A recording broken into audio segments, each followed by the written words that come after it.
Assalamualaikum warahmatullahi wabarakatuh. Jumpa lagi di channel Ruang Nusantara. Baik, tidak usah berlama-lama, mari kita simak bersama-sama ceritanya. Sebelum nama Palembang dikenal dunia, wilayah ini hanyalah muara luas yang dibelah oleh Sungai Musi. Airnya mengalir tenang, namun dalam, dihiasi rawa-rawa dan hutan bakau yang lebat. Di sini, kehidupan tumbuh dari sungai. Orang-orang hidup sebagai nelayan, petani ladang, dan pengrajin perahu. Perkampungan kecil berdiri di atas rakit-rakit kayu, saling terhubung lewat sampan.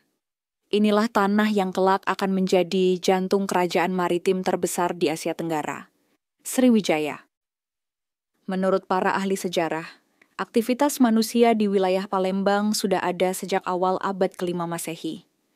Letaknya yang strategis di jalur laut antara India dan Tiongkok menjadikan tempat ini lebih dari sekadar desa nelayan. Palembang adalah simpul dagang, pintu masuk, dan pusat pertukaran budaya. Para saudagar dari Gujarat, Arab, dan Tiongkok sering menyandarkan kapalnya di muara Sungai Musi, membeli kapur barus, emas, rotan, hingga gading. Namun transformasi Palembang menjadi kota penting tak lepas dari munculnya sebuah entitas politik besar yang dikenal sebagai Sriwijaya. Nama ini pertama kali tercatat dalam Prasasti Kedukan Bukit, tahun 682 Masehi, yang ditemukan di tepi Sungai Tatang, anak Sungai Musi. Dalam prasasti itu disebutkan seorang pemimpin bernama Dapuntah yang Srijayanasa melakukan perjalanan suci, Sidayatra, dan berhasil mendirikan pusat kekuasaan di wilayah yang kini menjadi Palembang. Pendirian kerajaan ini bukanlah kebetulan. Lokasi Palembang sangat strategis, berada di persimpangan jalur pelayaran internasional, dan memiliki sumber daya alam yang melimpah. Selain itu, masyarakat lokal memiliki tradisi maritim yang kuat. Mereka ahli membuat perahu, mengarungi sungai, dan berdagang antar pulau. Semua elemen itu menjadi fondasi bagi lahirnya sebuah kerajaan besar. Sriwijaya berkembang pesat menjadi kerajaan maritim dan pusat studi Buddha Mahayana. Biksu-biksu dari Asia Timur, seperti Itising dari Tiongkok, mencatat bahwa mereka tinggal di kota ini selama berbulan-bulan untuk belajar sebelum melanjutkan perjalanan ke India. Ini menunjukkan bahwa Palembang, sejak awal, bukan hanya pusat ekonomi, tapi juga pusat ilmu dan spiritualitas. Namun kemajuan ini tidak datang tanpa tantangan. Ancaman bajak laut, konflik dagang, hingga ekspansi kerajaan lain mulai mengintai. Tapi Palembang yang telah menjadi pusat dari Sriwijaya selalu punya cara untuk bertahan dengan diplomasi, keahlian laut, dan kekuatan budaya yang kuat. Kisah ini baru dimulai. Dalam bagian selanjutnya, kita akan menyelami bagaimana Sriwijaya menjadikan Palembang pusat kekuasaan yang disegani hingga jauh keluar Nusantara. Pada abad ke-8 hingga ke-10 Masehi, Palembang bukan sekadar kota pelabuhan. Ia adalah ibu kota Kekaisaran Maritim Sriwijaya, sebuah kerajaan yang kekuasaannya membentang dari Sumatera, Jawa, Semenanjung Malaya, hingga sebagian Kalimantan dan Filipina. Dari jantung Sungai Musi, kekuasaan Sriwijaya mengalir ke seluruh pelosok lautan Nusantara. Para sejarawan menyebut Palembang kala itu sebagai Venetia dari timur, karena hampir seluruh bagian kota dibangun di atas air. Rumah-rumah panggung berjajar di pinggir sungai, terhubung oleh jembatan-jembatan bambu. Perahu menjadi alat transportasi utama. Pelabuhan-pelabuhan dipenuhi kapal dagang dari India, Persia, bahkan dinasti Tang di Tiongkok. Kejayaan Palembang didorong oleh beberapa faktor kunci. Pertama, letak geografisnya sangat strategis. Terletak di jalur laut utama antara India dan Tiongkok, menjadikannya tempat singgah ideal untuk kapal-kapal dagang dan ziarah. Kedua, Palembang dikelola dengan sistem pemerintahan yang efisien. Pajak dagang diberlakukan dengan tertib, keamanan dijaga oleh armada laut kuat, dan hubungan diplomatik dijalin dengan kerajaan-kerajaan besar di luar negeri. Yang menarik, Palembang bukan hanya pusat ekonomi, tapi juga pusat spiritual dan pendidikan Buddhis. Raja-raja Sriwijaya mendukung penuh pembangunan vihara dan pusat studi agama. Biksu Itising dalam catatannya menyebut bahwa di Palembang terdapat lebih dari 1.000 biksu, dan pengajaran filsafat Buddha berlangsung intensif. Ia bahkan menyebut Sriwijaya sebagai tempat terbaik di dunia timur untuk belajar ajaran Buddha. Kemakmuran kota ini juga terlihat dari arsitektur dan teknologi. Ditemukan reruntuhan candi, kolam buatan, serta sistem irigasi dan kanal air yang canggih. Palembang menjadi cermin kemajuan peradaban Melayu kuno yang mampu memadukan kekuatan dagang, spiritualitas, dan teknologi air. Namun di balik itu kejayaan, Palembang mulai menghadapi tekanan. Kerajaan-kerajaan lain seperti Kolamandala dari India Selatan dan Kerajaan Medang dari Jawa mulai mengincar posisi Sriwijaya sebagai penguasa jalur dagang. Gangguan bajak laut dan konflik internal menambah beban kerajaan. Tetapi, dalam masa-masa itu, Palembang tetap berdiri tegak. Ia bukan hanya lambang kekuasaan, tapi juga pusat identitas Melayu awal. Tempat lahirnya budaya, bahasa, dan sistem sosial yang kelak menyebar ke seluruh Sumatera dan Semenanjung Malaya. Dalam bagian berikutnya, kita akan menyaksikan bagaimana Palembang mulai menghadapi serangan besar yang mengguncang fondasi kekuasaan Sriwijaya dan mengubah wajah kota ini selamanya. Setelah berabad-abad menjadi pusat kekuasaan dan kemakmuran, Palembang mulai merasakan gejolak yang tak lagi bisa dihindari. Di awal abad ke-11, ancaman datang dari arah timur, dari kerajaan Medang di Jawa yang dipimpin oleh Raja Dharmawangsa.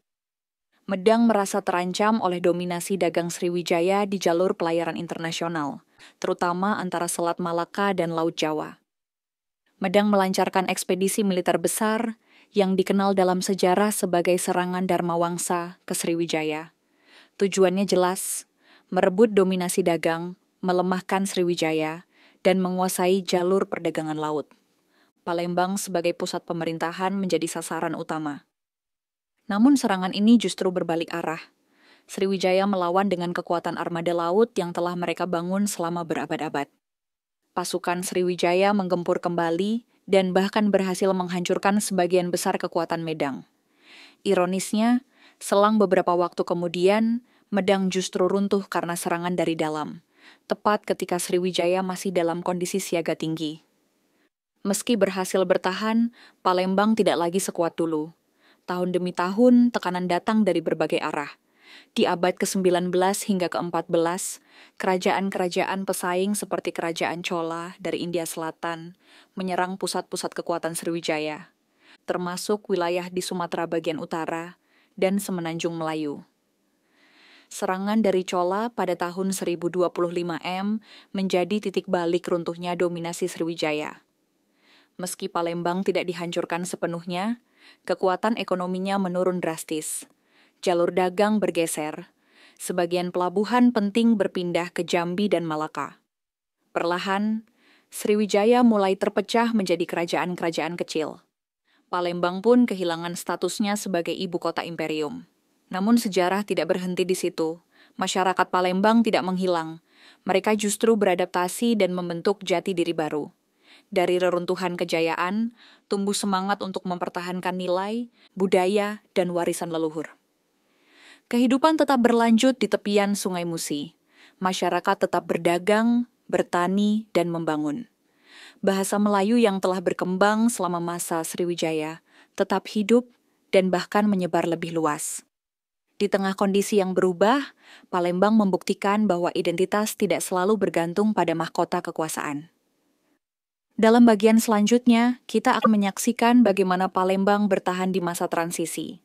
Dari pusat kerajaan besar menjadi kota pelabuhan regional yang masih penuh makna. Runtuhnya Sriwijaya memang mengakhiri kejayaan Palembang sebagai pusat kekaisaran, namun bukan sebagai kota. Palembang tidak lenyap, ia berubah. Dari kota kekuasaan menjadi kota pelabuhan, dari pusat kekaisaran menjadi pusat kebudayaan dan perdagangan lokal yang tetap hidup. Memasuki abad ke-13 hingga ke-13, Palembang menjadi bagian dari berbagai kekuatan regional yang datang silih berganti. Mulai dari pengaruh kerajaan Melayu di Jambi, lalu beralih di bawah bayang-bayang kerajaan Majapahit dari Jawa, hingga sempat menjadi wilayah yang secara nominal tunduk pada kekuasaan Kesultanan Malaka. Namun dalam kenyataannya, Palembang tetap menjalankan roda kehidupannya sendiri. Beradaptasi, berdagang, dan menjaga tradisi. Sungai Musi tetap menjadi nadi utama kota. Di pinggirannya berdiri pasar-pasar rakyat, rumah-rumah panggung, dan dermaga kecil tempat perahu-perahu bersandar. Kehidupan berputar di atas air.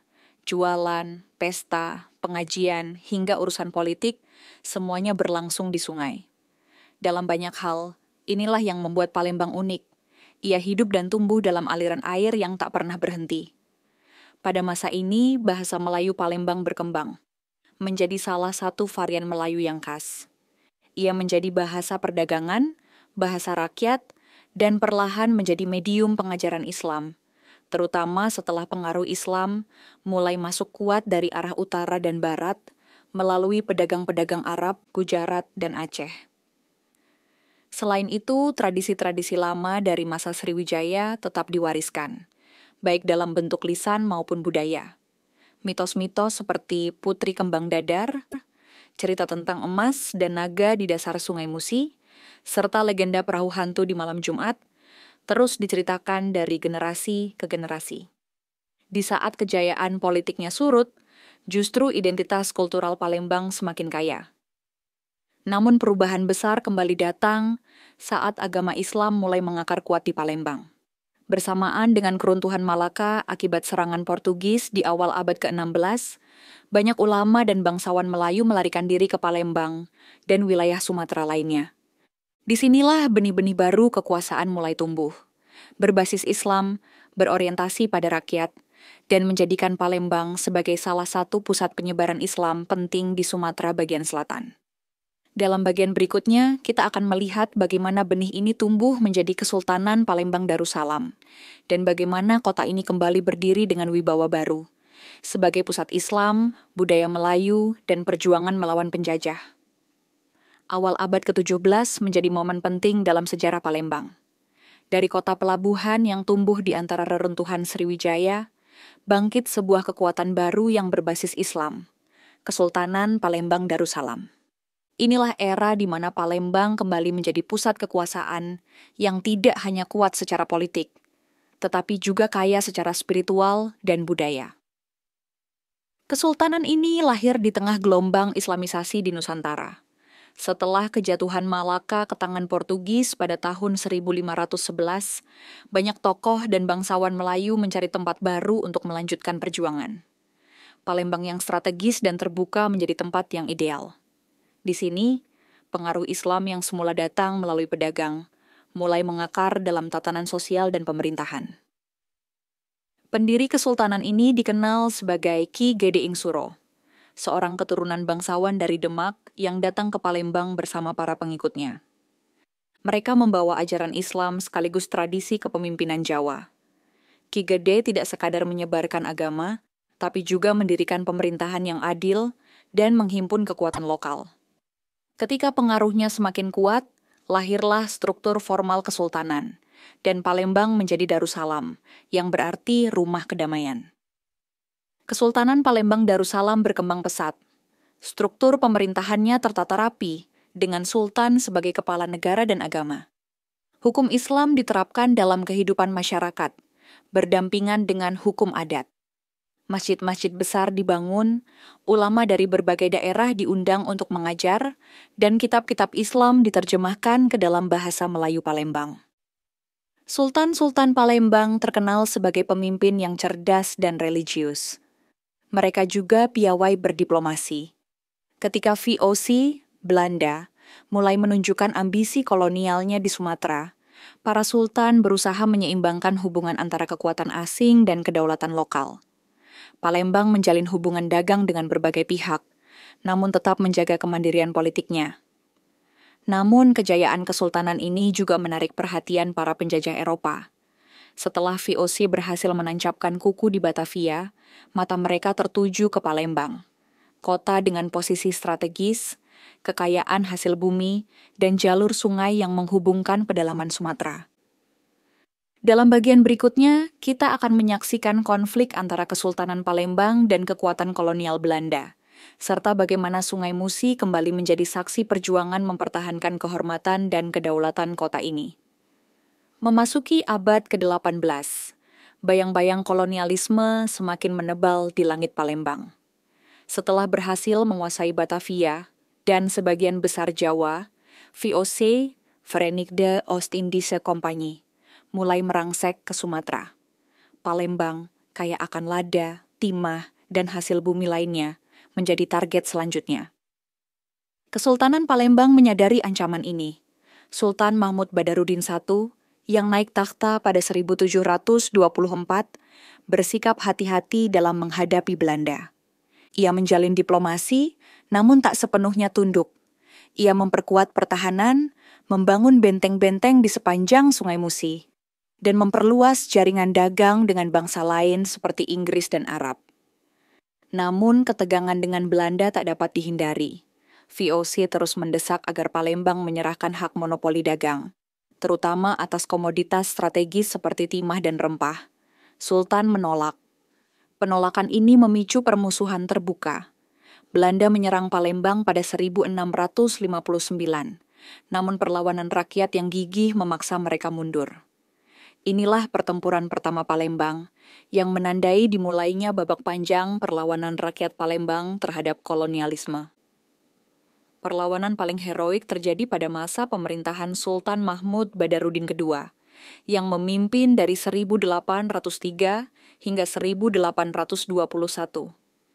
Ia adalah simbol perlawanan rakyat Palembang. Di bawah kepemimpinannya, Kesultanan menolak keras dominasi Belanda dan melancarkan strategi pertahanan berbasis sungai dan rawa. Sungai Musi menjadi jalur gerilya. Perahu-perahu kecil dan pasukan rakyat menyerang kapal Belanda secara taktis. Namun kekuatan senjata Belanda, yang saat itu sudah jauh lebih modern, berhasil menekan. Pada 1821, setelah beberapa kali penyerangan besar-besaran, Belanda akhirnya berhasil menduduki Palembang dan menghapus sistem kesultanan. Sultan Mahmud Badarudin. Kedua ditangkap dan diasingkan ke Ternate, jauh dari tanah kelahirannya. Rakyat Palembang tidak pernah melupakan pengkhianatan itu. Mereka tetap menyebut Mahmud Badarudin II sebagai pahlawan dan pemimpin sejati. Bahkan hingga kini, namanya diabadikan dalam berbagai tempat penting, bandara, stadion, hingga jalan-jalan besar di Sumatera Selatan. Meski secara politik kesultanan dihapus, semangat perlawanan tetap membara di dada masyarakat Palembang. Identitas mereka sebagai pewaris kejayaan Sriwijaya dan Kesultanan Darussalam tidak pernah benar-benar padam. Bahasa, adat, dan nilai keberanian diwariskan secara turun-temurun. Dalam bagian selanjutnya, kita akan melihat bagaimana Palembang menjalani masa pendudukan Belanda sebagai kota kolonial, namun tetap menjaga api perlawanan dan budaya yang hidup dalam sunyi. Setelah penghapusan Kesultanan Palembang pada tahun 1821, Belanda mengambil alih kekuasaan penuh atas wilayah ini dan mengubahnya menjadi pusat pemerintahan kolonial di Sumatera bagian selatan. Sultan Mahmud Badarudin kedua diasingkan, dan struktur pemerintahan tradisional digantikan dengan sistem administratif kolonial yang kaku dan bertumpu pada pengawasan militer. Palembang pun berubah wajah. Benteng Kuto Besak yang dahulu menjadi pusat pemerintahan kesultanan diambil alih dan digunakan sebagai markas militer Belanda. Jalan-jalan baru dibangun, kawasan permukiman dibagi berdasarkan ras dan status sosial. Orang Eropa di pusat kota, pribumi di tepian sungai dan kampung-kampung kecil, sementara etnis Tionghoa menempati kawasan perdagangan. Sistem segregasi ala kolonial mulai memisahkan masyarakat. Meski begitu, kehidupan rakyat Palembang tetap bergerak. Pasar-pasar tradisional seperti Pasar 16 Ilir tetap ramai, perahu-perahu rakit masih hilir mudik di Sungai Musi, dan rumah-rumah panggung di atas air tetap menjadi ciri khas kota. Identitas budaya Palembang, meski ditekan, tidak pernah hilang.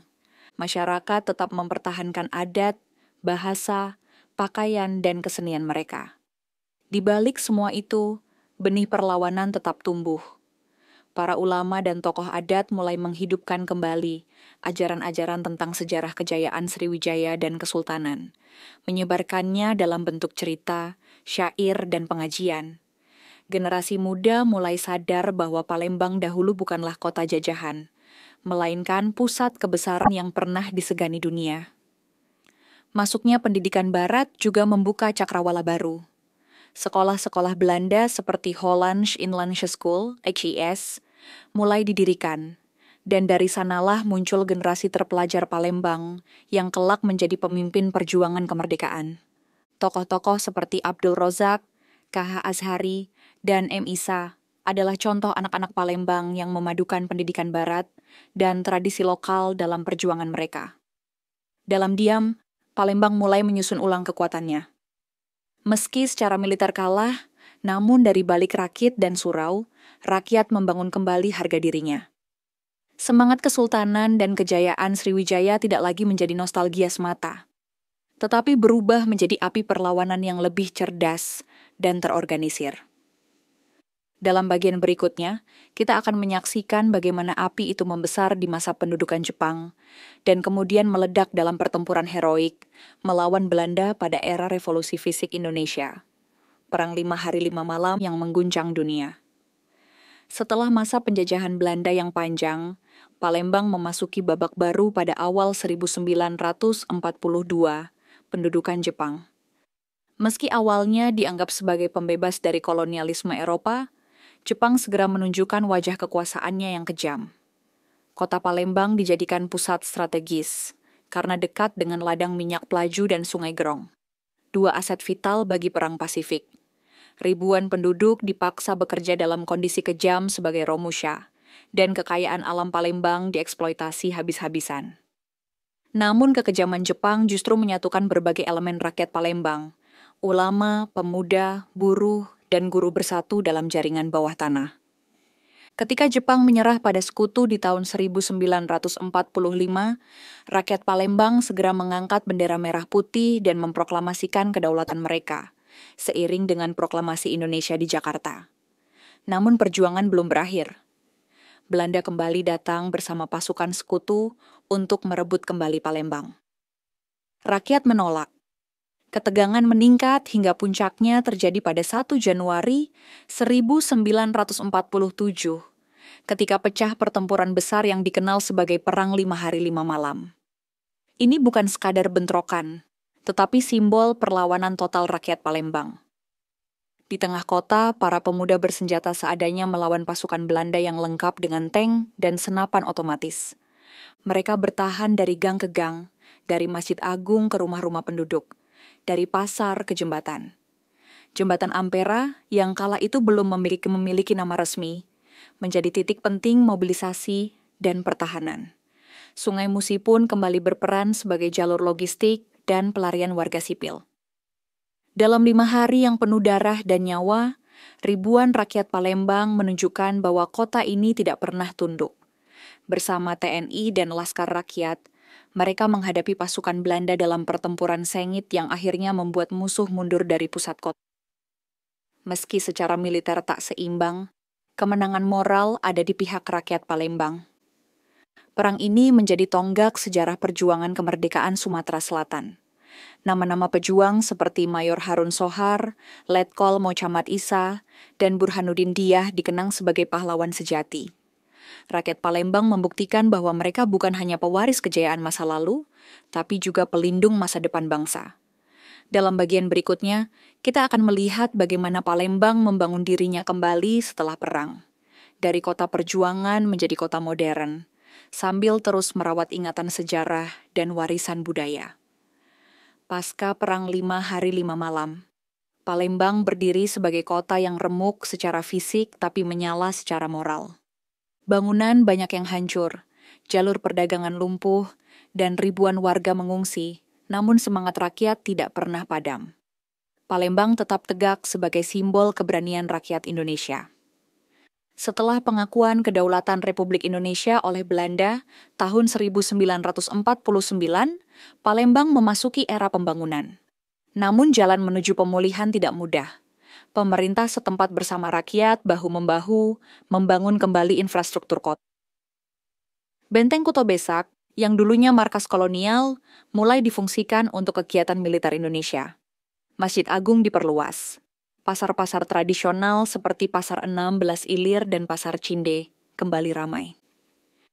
Salah satu momen penting dalam pembangunan Palembang adalah peresmian Jembatan Ampera pada tahun 1965.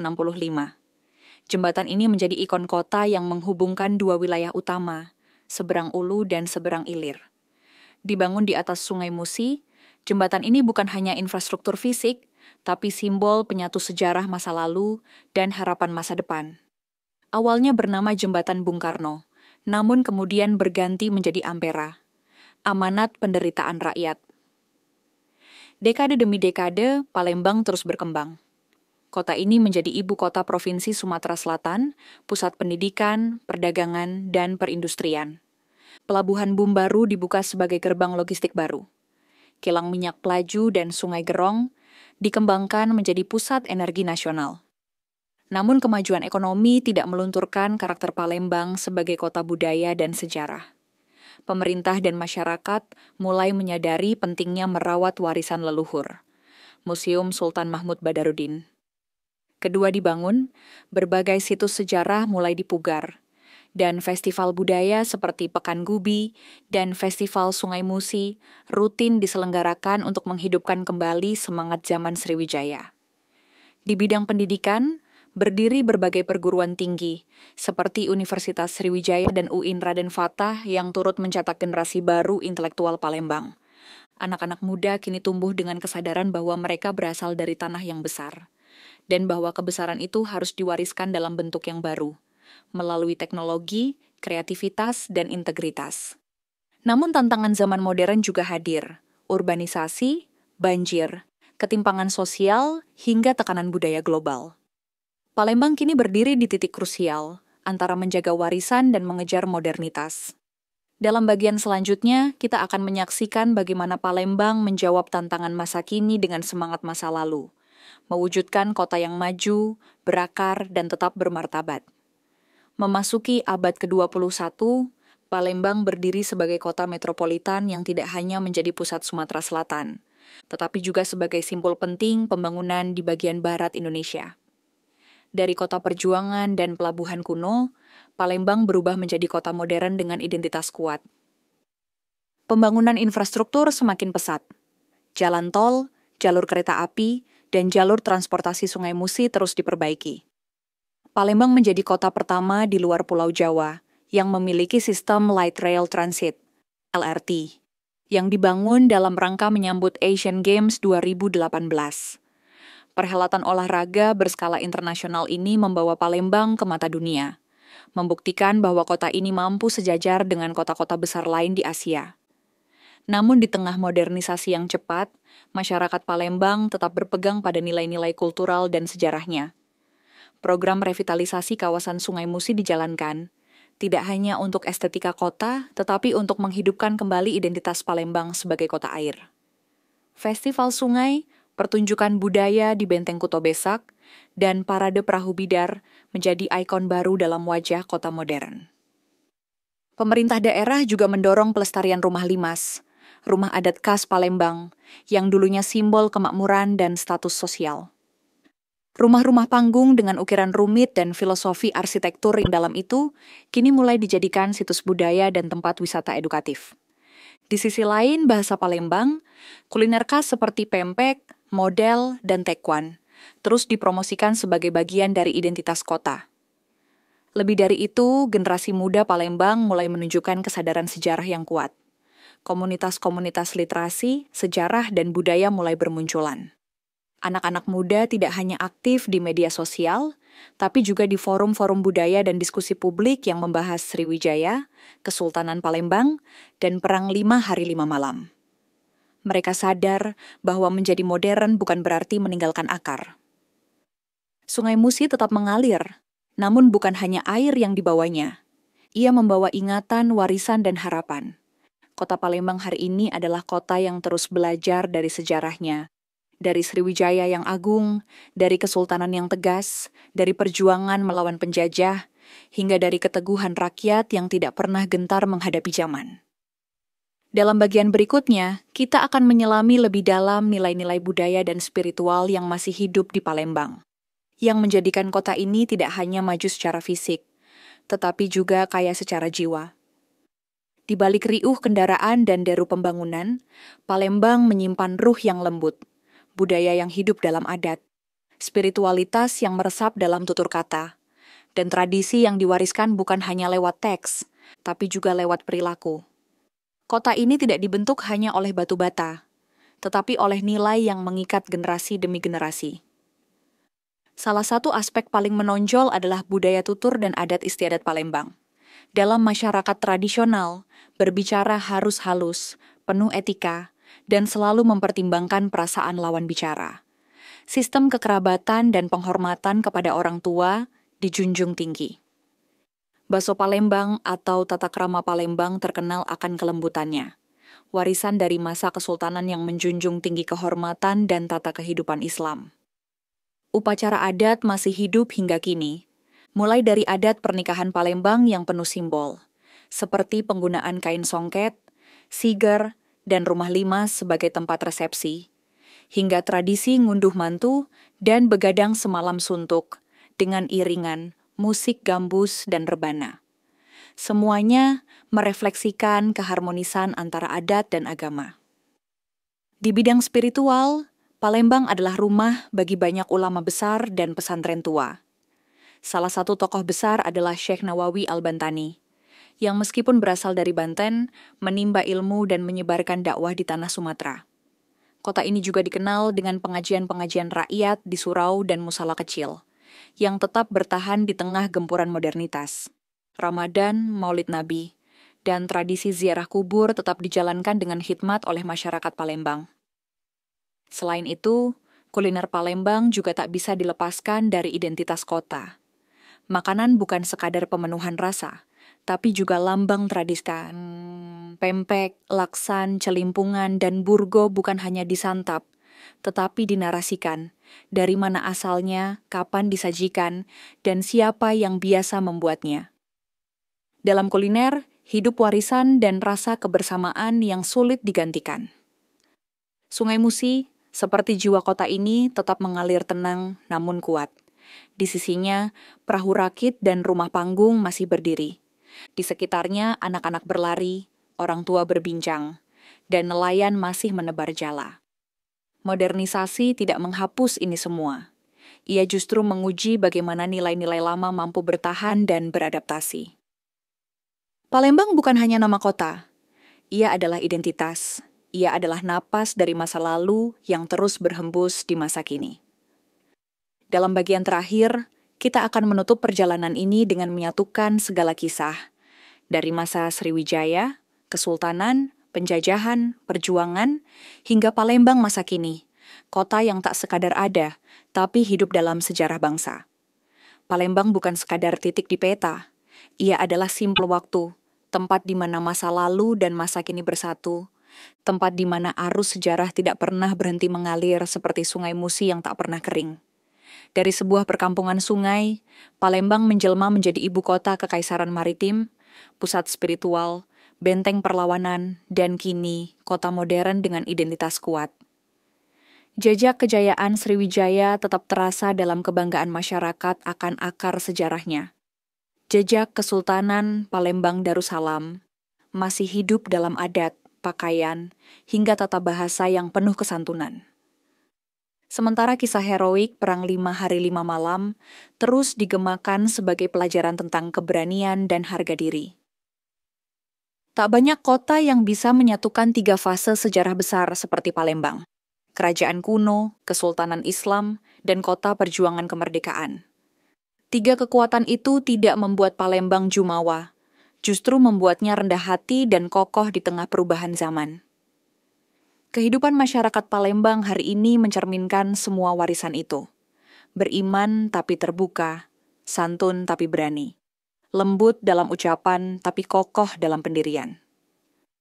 Anak-anak sekolah belajar sejarah Sriwijaya di kelas, tapi juga menyantap pempek dari warung kecil di pinggir Musi.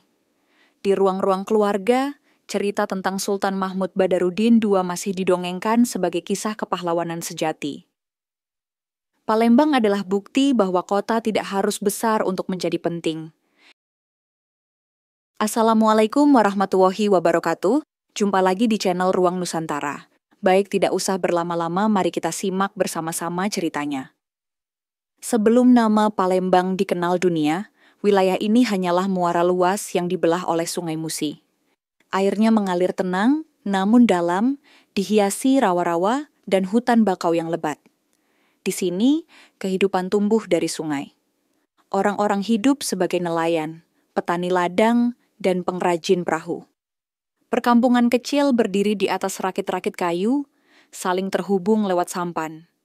Inilah tanah yang kelak akan menjadi jantung kerajaan maritim terbesar di Asia Tenggara, Sriwijaya. Menurut para ahli sejarah, aktivitas manusia di wilayah Palembang sudah ada sejak awal abad ke-5 Masehi. Letaknya yang strategis di jalur laut antara India dan Tiongkok menjadikan tempat ini lebih dari sekadar desa nelayan. Palembang adalah simpul dagang, pintu masuk, dan pusat pertukaran budaya. Para saudagar dari Gujarat, Arab, dan Tiongkok sering menyandarkan kapalnya di muara Sungai Musi, membeli kapur barus, emas, rotan, hingga gading. Namun transformasi Palembang menjadi kota penting tak lepas dari munculnya sebuah entitas politik besar yang dikenal sebagai Sriwijaya.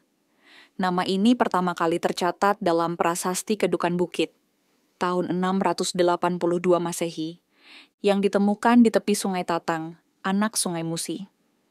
Dalam prasasti itu disebutkan seorang pemimpin bernama Dapuntah yang Srijayanasa melakukan perjalanan suci, Sidayatra, dan berhasil mendirikan pusat kekuasaan di wilayah yang kini menjadi Palembang. Pendirian kerajaan ini bukanlah kebetulan. Lokasi Palembang sangat strategis, berada di persimpangan jalur pelayaran internasional, dan memiliki sumber daya alam yang melimpah. Selain itu, masyarakat lokal memiliki tradisi maritim yang kuat. Mereka ahli membuat perahu, mengarungi sungai, dan berdagang antar pulau. Semua elemen itu menjadi fondasi bagi lahirnya sebuah kerajaan besar. Sriwijaya berkembang pesat menjadi kerajaan maritim dan pusat studi Buddha Mahayana.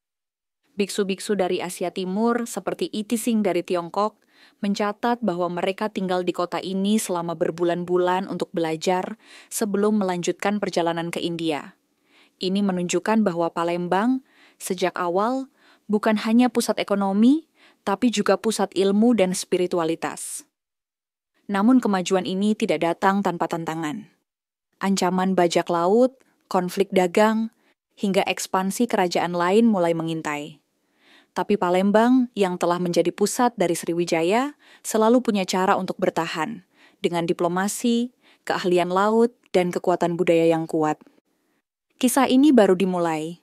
Dalam bagian selanjutnya, kita akan menyelami bagaimana Sriwijaya menjadikan Palembang pusat kekuasaan yang disegani hingga jauh keluar Nusantara. Pada abad ke-8 hingga ke-10 Masehi, Palembang bukan sekadar kota pelabuhan. Ia adalah ibu kota Kekaisaran Maritim Sriwijaya, sebuah kerajaan yang kekuasaannya membentang dari Sumatera, Jawa, Semenanjung Malaya, hingga sebagian Kalimantan dan Filipina. Dari jantung Sungai Musi, kekuasaan Sriwijaya mengalir ke seluruh pelosok lautan Nusantara. Para sejarawan menyebut Palembang kala itu sebagai Venetia dari timur, karena hampir seluruh bagian kota dibangun di atas air. Rumah-rumah panggung berjajar di pinggir sungai, terhubung oleh jembatan-jembatan bambu. Perahu menjadi alat transportasi utama.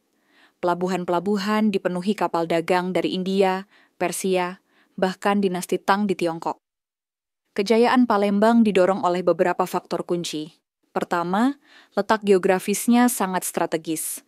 Terletak di jalur laut utama antara India dan Tiongkok, menjadikannya tempat singgah ideal untuk kapal-kapal dagang dan ziarah. Kedua, Palembang dikelola dengan sistem pemerintahan yang efisien. Pajak dagang diberlakukan dengan tertib, keamanan dijaga oleh armada laut kuat, dan hubungan diplomatik dijalin dengan kerajaan-kerajaan besar di luar negeri. Yang menarik, Palembang bukan hanya pusat ekonomi, tapi juga pusat spiritual dan pendidikan Buddhis. Raja-raja Sriwijaya mendukung penuh pembangunan vihara dan pusat studi agama. Biksu Itising dalam catatannya menyebut bahwa di Palembang terdapat lebih dari 1.000 biksu, dan pengajaran filsafat Buddha berlangsung intensif. Ia bahkan menyebut Sriwijaya sebagai tempat terbaik di dunia timur untuk belajar ajaran Buddha. Kemakmuran kota ini juga terlihat dari arsitektur dan teknologi. Ditemukan reruntuhan candi, kolam buatan, serta sistem irigasi dan kanal air yang canggih. Palembang menjadi cermin kemajuan peradaban Melayu kuno yang mampu memadukan kekuatan dagang, spiritualitas, dan teknologi air. Namun di balik itu kejayaan, Palembang mulai menghadapi tekanan. Kerajaan-kerajaan lain seperti Kala Mandala dari India Selatan dan Kerajaan Medang dari Jawa mulai mengincar posisi Sriwijaya sebagai penguasa jalur dagang. Gangguan bajak laut dan konflik internal menambah beban kerajaan. Tetapi, dalam masa-masa itu, Palembang tetap berdiri tegak. Ia bukan hanya lambang kekuasaan, tapi juga pusat identitas Melayu awal. Tempat lahirnya budaya, bahasa, dan sistem sosial yang kelak menyebar ke seluruh Sumatera dan Semenanjung Malaya. Dalam bagian berikutnya, kita akan menyaksikan bagaimana Palembang mulai menghadapi serangan besar yang mengguncang fondasi kekuasaan Sriwijaya dan mengubah wajah kota ini selamanya. Setelah berabad-abad menjadi pusat kekuasaan dan kemakmuran, Palembang mulai merasakan gejolak yang tak lagi bisa dihindari. Di awal abad ke-11, ancaman datang dari arah timur, dari Kerajaan Medang di Jawa yang dipimpin oleh Raja Dharmawangsa. Medang merasa terancam oleh dominasi dagang Sriwijaya di jalur pelayaran internasional, terutama antara Selat Malaka dan Laut Jawa. Medang melancarkan ekspedisi militer besar yang dikenal dalam sejarah sebagai serangan Dharmawangsa ke Sriwijaya. Tujuannya jelas, merebut dominasi dagang, melemahkan Sriwijaya, dan menguasai jalur perdagangan laut. Palembang sebagai pusat pemerintahan menjadi sasaran utama. Namun serangan ini justru berbalik arah. Sriwijaya melawan dengan kekuatan armada laut yang telah mereka bangun selama berabad-abad. Pasukan Sriwijaya menggempur kembali dan bahkan berhasil menghancurkan sebagian besar kekuatan Medang. Ironisnya, selang beberapa waktu kemudian, Medang justru runtuh karena serangan dari dalam, tepat ketika Sriwijaya masih dalam kondisi siaga tinggi. Meski berhasil bertahan, Palembang tidak lagi sekuat dulu. Tahun demi tahun, tekanan datang dari berbagai arah. Di abad ke-19 hingga ke-14, kerajaan-kerajaan pesaing seperti Kerajaan Chola dari India Selatan menyerang pusat-pusat kekuatan Sriwijaya, termasuk wilayah di Sumatera bagian utara dan Semenanjung Melayu. Serangan dari Chola pada tahun 1025 M menjadi titik balik runtuhnya dominasi Sriwijaya. Meski Palembang tidak dihancurkan sepenuhnya, kekuatan ekonominya menurun drastis. Jalur dagang bergeser. Sebagian pelabuhan penting berpindah ke Jambi dan Malaka. Perlahan, Sriwijaya mulai terpecah menjadi kerajaan-kerajaan kecil. Palembang pun kehilangan statusnya sebagai ibu kota imperium. Namun sejarah tidak berhenti di situ. Masyarakat Palembang tidak menghilang. Mereka justru beradaptasi dan membentuk jati diri baru. Dari reruntuhan kejayaan, tumbuh semangat untuk mempertahankan nilai, budaya, dan warisan leluhur. Kehidupan tetap berlanjut di tepian Sungai Musi. Masyarakat tetap berdagang, bertani, dan membangun. Bahasa Melayu yang telah berkembang selama masa Sriwijaya tetap hidup dan bahkan menyebar lebih luas. Di tengah kondisi yang berubah, Palembang membuktikan bahwa identitas tidak selalu bergantung pada mahkota kekuasaan. Dalam bagian selanjutnya, kita akan menyaksikan bagaimana Palembang bertahan di masa transisi. Dari pusat kerajaan besar menjadi kota pelabuhan regional yang masih penuh makna. Runtuhnya Sriwijaya memang mengakhiri kejayaan Palembang sebagai pusat kekaisaran, namun bukan sebagai kota. Palembang tidak lenyap, ia berubah. Dari kota kekuasaan menjadi kota pelabuhan, dari pusat kekaisaran menjadi pusat kebudayaan dan perdagangan lokal yang tetap hidup. Memasuki abad ke-13 hingga ke-13, Palembang menjadi bagian dari berbagai kekuatan regional yang datang silih berganti. Mulai dari pengaruh kerajaan Melayu di Jambi, lalu beralih di bawah bayang-bayang kerajaan Majapahit dari Jawa, hingga sempat menjadi wilayah yang secara nominal tunduk pada kekuasaan Kesultanan Malaka. Namun dalam kenyataannya, Palembang tetap menjalankan roda kehidupannya sendiri. Beradaptasi, berdagang, dan menjaga tradisi. Sungai Musi tetap menjadi nadi utama kota. Di pinggirannya berdiri pasar-pasar rakyat, rumah-rumah panggung, dan dermaga kecil tempat perahu-perahu bersandar. Kehidupan berputar di atas air. Jualan, pesta, pengajian, hingga urusan politik, semuanya berlangsung di sungai. Dalam banyak hal, inilah yang membuat Palembang unik. Ia hidup dan tumbuh dalam aliran air yang tak pernah berhenti. Pada masa ini, bahasa Melayu Palembang berkembang, menjadi salah satu varian Melayu yang khas. Ia menjadi bahasa perdagangan, bahasa rakyat, dan perlahan menjadi medium pengajaran Islam, terutama setelah pengaruh Islam mulai masuk kuat dari arah utara dan barat melalui pedagang-pedagang Arab, Gujarat, dan Aceh. Selain itu, tradisi-tradisi lama dari masa Sriwijaya tetap diwariskan, baik dalam bentuk lisan maupun budaya. Mitos-mitos seperti Putri Kembang Dadar, cerita tentang emas dan naga di dasar Sungai Musi, serta legenda perahu hantu di malam Jumat, terus diceritakan dari generasi ke generasi. Di saat kejayaan politiknya surut, justru identitas kultural Palembang semakin kaya. Namun perubahan besar kembali datang saat agama Islam mulai mengakar kuat di Palembang. Bersamaan dengan keruntuhan Malaka akibat serangan Portugis di awal abad ke-16, banyak ulama dan bangsawan Melayu melarikan diri ke Palembang dan wilayah Sumatera lainnya. Disinilah benih-benih baru kekuasaan mulai tumbuh, berbasis Islam, berorientasi pada rakyat, dan menjadikan Palembang sebagai salah satu pusat penyebaran Islam penting di Sumatera bagian selatan. Dalam bagian berikutnya, kita akan melihat bagaimana benih ini tumbuh menjadi Kesultanan Palembang Darussalam, dan bagaimana kota ini kembali berdiri dengan wibawa baru, sebagai pusat Islam, budaya Melayu, dan perjuangan melawan penjajah. Awal abad ke-17 menjadi momen penting dalam sejarah Palembang. Dari kota pelabuhan yang tumbuh di antara reruntuhan Sriwijaya, bangkit sebuah kekuatan baru yang berbasis Islam, Kesultanan Palembang Darussalam. Inilah era di mana Palembang kembali menjadi pusat kekuasaan yang tidak hanya kuat secara politik, tetapi juga kaya secara spiritual dan budaya. Kesultanan ini lahir di tengah gelombang Islamisasi di Nusantara. Setelah kejatuhan Malaka ke tangan Portugis pada tahun 1511, banyak tokoh dan bangsawan Melayu mencari tempat baru untuk melanjutkan perjuangan. Palembang yang strategis dan terbuka menjadi tempat yang ideal. Di sini, pengaruh Islam yang semula datang melalui pedagang, mulai mengakar dalam tatanan sosial dan pemerintahan. Pendiri kesultanan ini dikenal sebagai Ki Gede Suro, seorang keturunan bangsawan dari Demak yang datang ke Palembang bersama para pengikutnya. Mereka membawa ajaran Islam sekaligus tradisi kepemimpinan Jawa.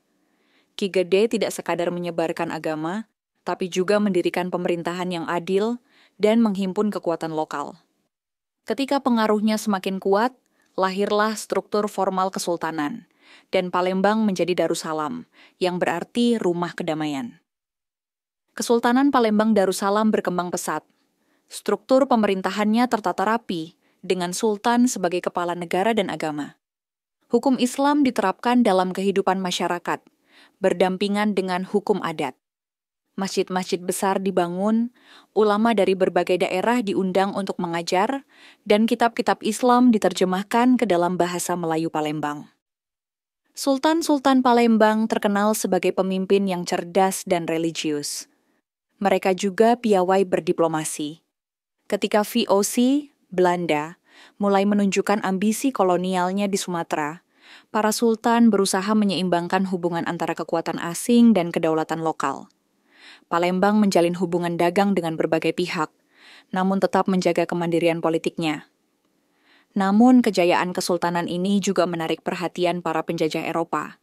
Setelah VOC berhasil menancapkan kuku di Batavia, mata mereka tertuju ke Palembang, kota dengan posisi strategis, kekayaan hasil bumi, dan jalur sungai yang menghubungkan pedalaman Sumatera. Dalam bagian berikutnya, kita akan menyaksikan konflik antara Kesultanan Palembang dan kekuatan kolonial Belanda, serta bagaimana Sungai Musi kembali menjadi saksi perjuangan mempertahankan kehormatan dan kedaulatan kota ini. Memasuki abad ke-18, bayang-bayang kolonialisme semakin menebal di langit Palembang. Setelah berhasil menguasai Batavia, dan sebagian besar Jawa, VOC, Verenigde Oost-Indische Compagnie, mulai merangsek ke Sumatera. Palembang, kaya akan lada, timah, dan hasil bumi lainnya, menjadi target selanjutnya. Kesultanan Palembang menyadari ancaman ini. Sultan Mahmud Badarudin I, yang naik takhta pada 1724, bersikap hati-hati dalam menghadapi Belanda.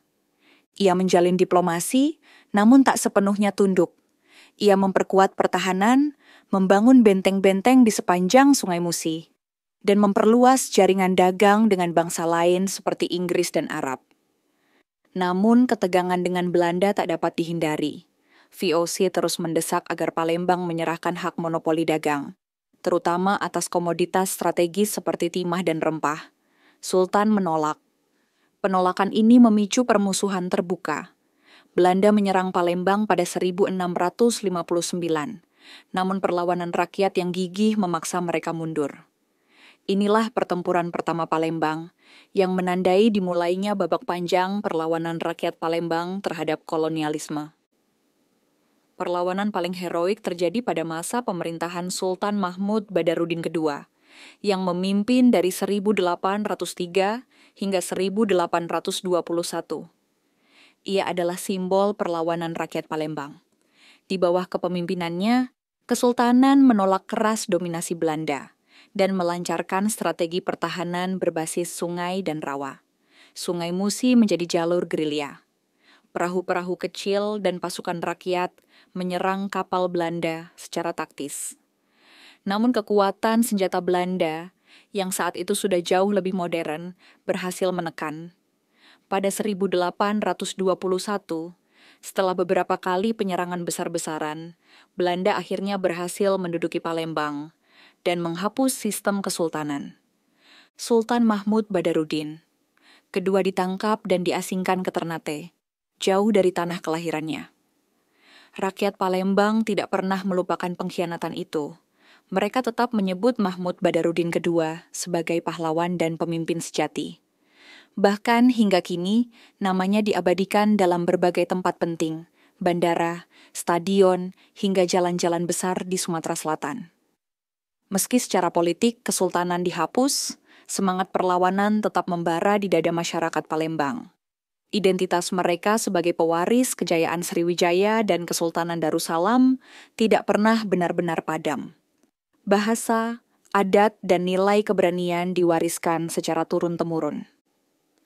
Dalam bagian selanjutnya, kita akan melihat bagaimana Palembang menjalani masa pendudukan Belanda sebagai kota kolonial, namun tetap menjaga api perlawanan dan budaya yang hidup dalam sunyi. Setelah penghapusan Kesultanan Palembang pada tahun 1821, Belanda mengambil alih kekuasaan penuh atas wilayah ini dan mengubahnya menjadi pusat pemerintahan kolonial di Sumatera bagian selatan. Sultan Mahmud Badarudin kedua diasingkan, dan struktur pemerintahan tradisional digantikan dengan sistem administratif kolonial yang kaku dan bertumpu pada pengawasan militer.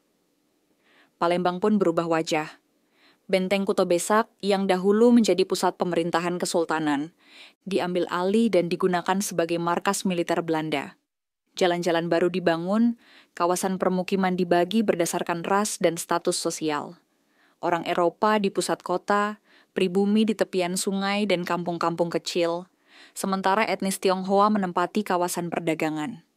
Sistem segregasi ala kolonial mulai memisahkan masyarakat. Meski begitu, kehidupan rakyat Palembang tetap bergerak. Pasar-pasar tradisional seperti Pasar 16 Ilir tetap ramai, perahu-perahu rakit masih hilir mudik di Sungai Musi, dan rumah-rumah panggung di atas air tetap menjadi ciri khas kota.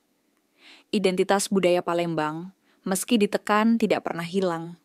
Masyarakat tetap mempertahankan adat, bahasa, pakaian, dan kesenian mereka.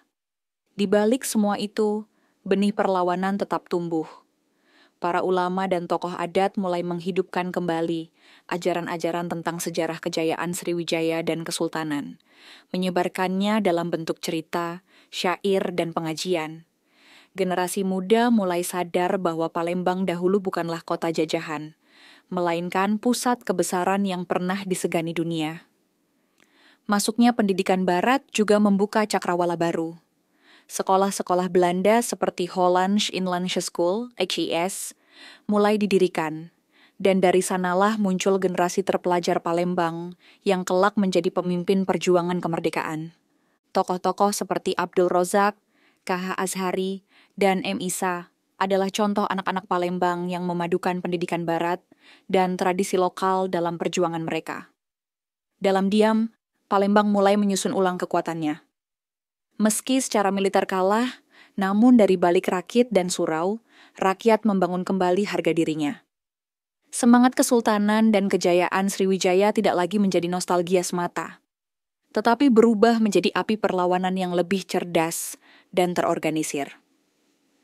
Dalam bagian berikutnya, kita akan menyaksikan bagaimana api itu membesar di masa pendudukan Jepang, dan kemudian meledak dalam pertempuran heroik melawan Belanda pada era revolusi fisik Indonesia. Perang 5 hari 5 malam yang mengguncang dunia. Setelah masa penjajahan Belanda yang panjang, Palembang memasuki babak baru pada awal 1942, pendudukan Jepang. Meski awalnya dianggap sebagai pembebas dari kolonialisme Eropa, Jepang segera menunjukkan wajah kekuasaannya yang kejam. Kota Palembang dijadikan pusat strategis, karena dekat dengan ladang minyak Pelaju dan Sungai Gerong. Dua aset vital bagi Perang Pasifik. Ribuan penduduk dipaksa bekerja dalam kondisi kejam sebagai Romusha, dan kekayaan alam Palembang dieksploitasi habis-habisan. Namun kekejaman Jepang justru menyatukan berbagai elemen rakyat Palembang, ulama, pemuda, buruh, dan guru bersatu dalam jaringan bawah tanah. Ketika Jepang menyerah pada sekutu di tahun 1945, rakyat Palembang segera mengangkat bendera merah putih dan memproklamasikan kedaulatan mereka, seiring dengan proklamasi Indonesia di Jakarta.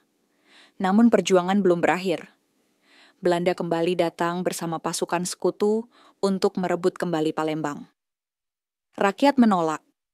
Ketegangan meningkat hingga puncaknya terjadi pada 1 Januari 1947, ketika pecah pertempuran besar yang dikenal sebagai Perang 5 Hari 5 Malam. Ini bukan sekadar bentrokan, tetapi simbol perlawanan total rakyat Palembang. Di tengah kota, para pemuda bersenjata seadanya melawan pasukan Belanda yang lengkap dengan tank dan senapan otomatis. Mereka bertahan dari gang ke gang, dari Masjid Agung ke rumah-rumah penduduk, dari pasar ke jembatan. Jembatan Ampera, yang kala itu belum memiliki nama resmi, menjadi titik penting mobilisasi dan pertahanan. Sungai Musi pun kembali berperan sebagai jalur logistik dan pelarian warga sipil. Dalam 5 hari yang penuh darah dan nyawa, ribuan rakyat Palembang menunjukkan bahwa kota ini tidak pernah tunduk. Bersama TNI dan Laskar Rakyat, mereka menghadapi pasukan Belanda dalam pertempuran sengit yang akhirnya membuat musuh mundur dari pusat kota. Meski secara militer tak seimbang, kemenangan moral ada di pihak rakyat Palembang. Perang ini menjadi tonggak sejarah perjuangan kemerdekaan Sumatera Selatan. Nama-nama pejuang seperti Mayor Harun Sohar, Letkol Mocamat Isa, dan Burhanuddin Diyah dikenang sebagai pahlawan sejati. Rakyat Palembang membuktikan bahwa mereka bukan hanya pewaris kejayaan masa lalu, tapi juga pelindung masa depan bangsa. Dalam bagian berikutnya, kita akan melihat bagaimana Palembang membangun dirinya kembali setelah perang. Dari kota perjuangan menjadi kota modern, sambil terus merawat ingatan sejarah dan warisan budaya. Pasca Perang 5 Hari 5 Malam, Palembang berdiri sebagai kota yang remuk secara fisik tapi menyala secara moral. Bangunan banyak yang hancur, jalur perdagangan lumpuh, dan ribuan warga mengungsi, namun semangat rakyat tidak pernah padam. Palembang tetap tegak sebagai simbol keberanian rakyat Indonesia. Setelah pengakuan kedaulatan Republik Indonesia oleh Belanda tahun 1949, Palembang memasuki era pembangunan. Namun jalan menuju pemulihan tidak mudah. Pemerintah setempat bersama rakyat bahu-membahu membangun kembali infrastruktur kota. Benteng Kuto Besak, yang dulunya markas kolonial, mulai difungsikan untuk kegiatan militer Indonesia. Masjid Agung diperluas.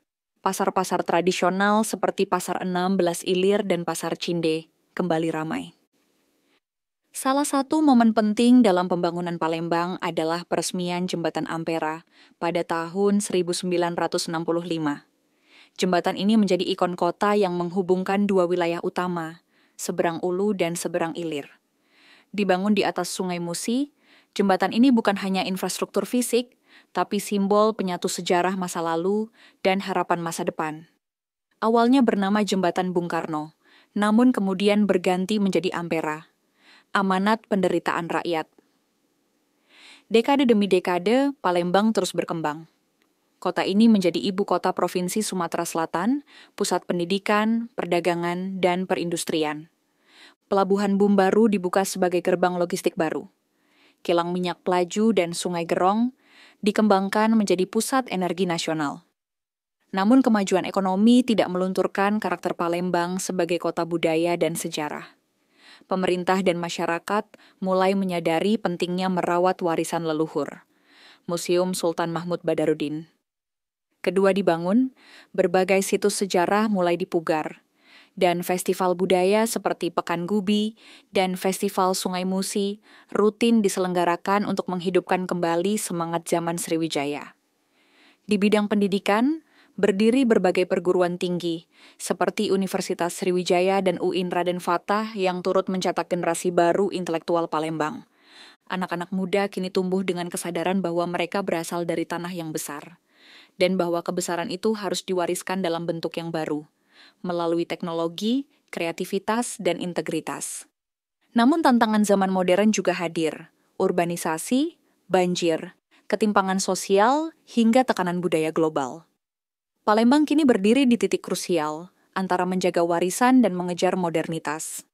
Dalam bagian selanjutnya, kita akan menyaksikan bagaimana Palembang menjawab tantangan masa kini dengan semangat masa lalu, mewujudkan kota yang maju, berakar, dan tetap bermartabat.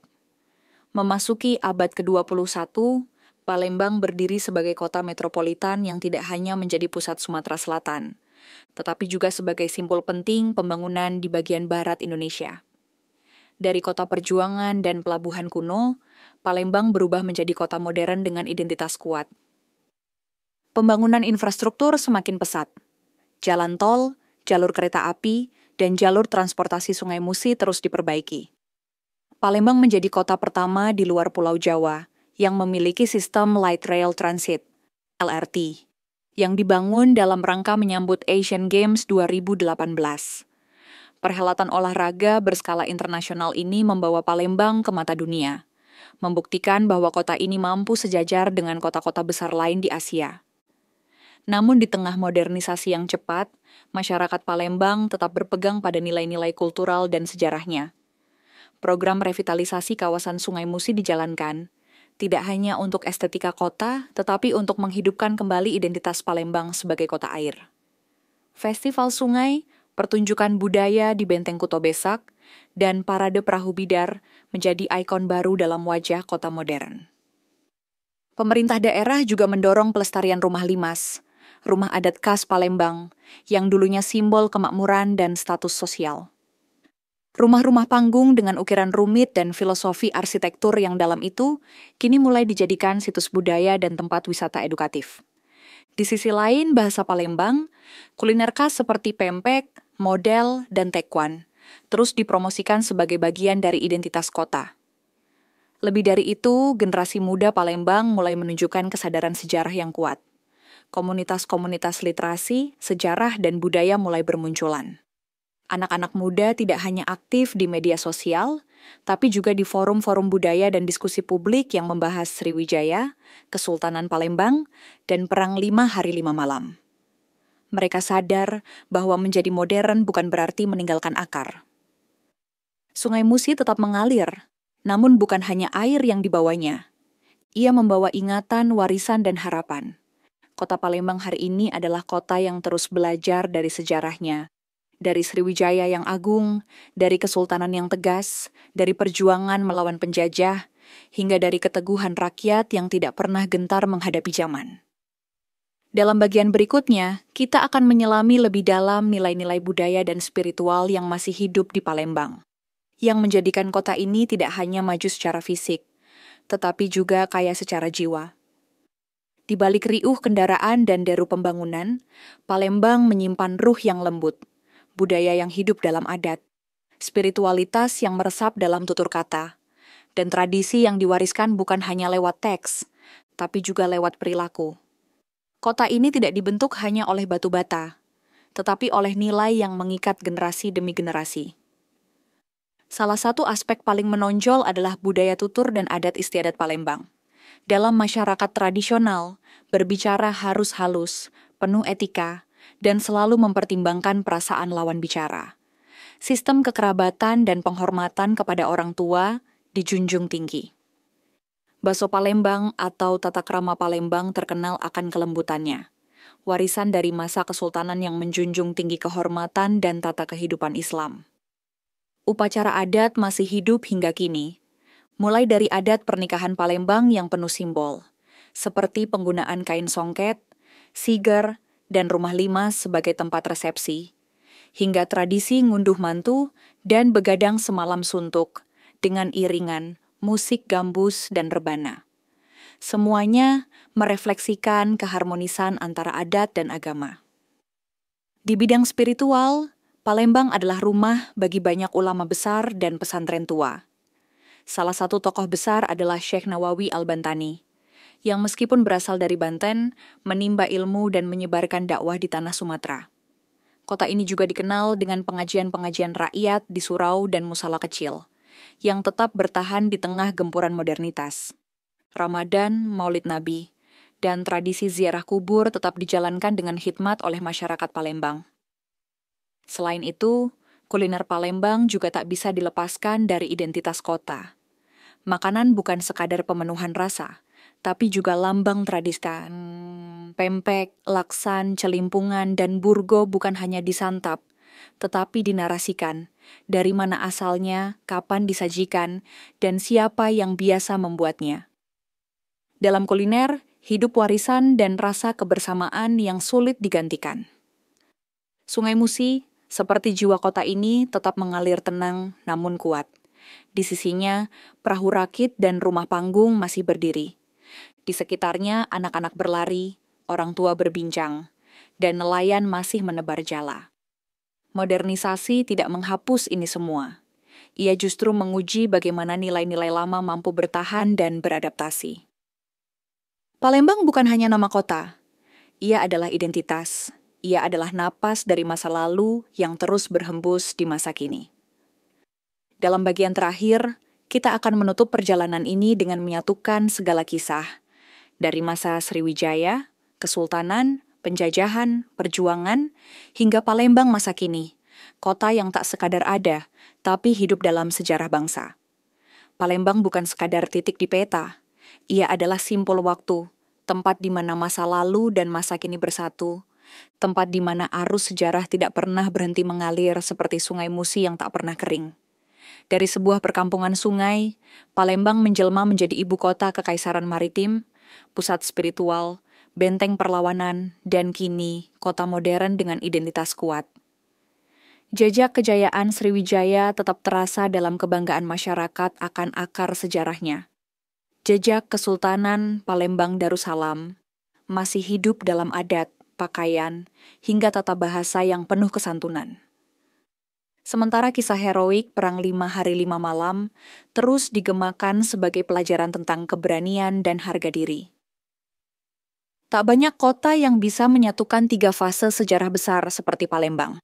Kerajaan kuno, Kesultanan Islam, dan kota perjuangan kemerdekaan.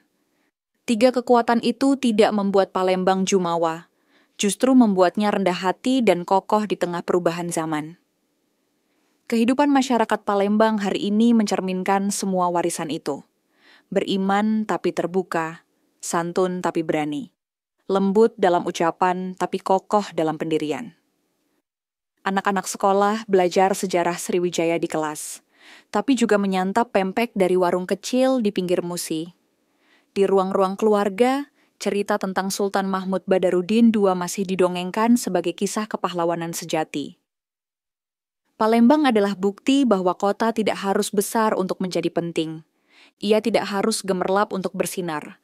Ia cukup menjadi diri sendiri yang jujur pada sejarah. setia pada budaya, dan terbuka pada masa depan. Kini, di abad ke-21, Palembang terus melangkah sebagai kota yang ramah, religius, berbudaya, dan penuh inovasi. Kota ini membuktikan bahwa modernitas dan tradisi bukan dua kutub yang saling meniadakan, melainkan dua sisi dari satu jati diri. Dan selama Sungai Musi terus mengalir, selama Menara Ampera tetap menjulang, dan selama rakyatnya tidak melupakan siapa mereka, Palembang akan tetap hidup. Bukan hanya sebagai kota, tetapi sebagai warisan yang abadi dalam jiwa bangsa Indonesia.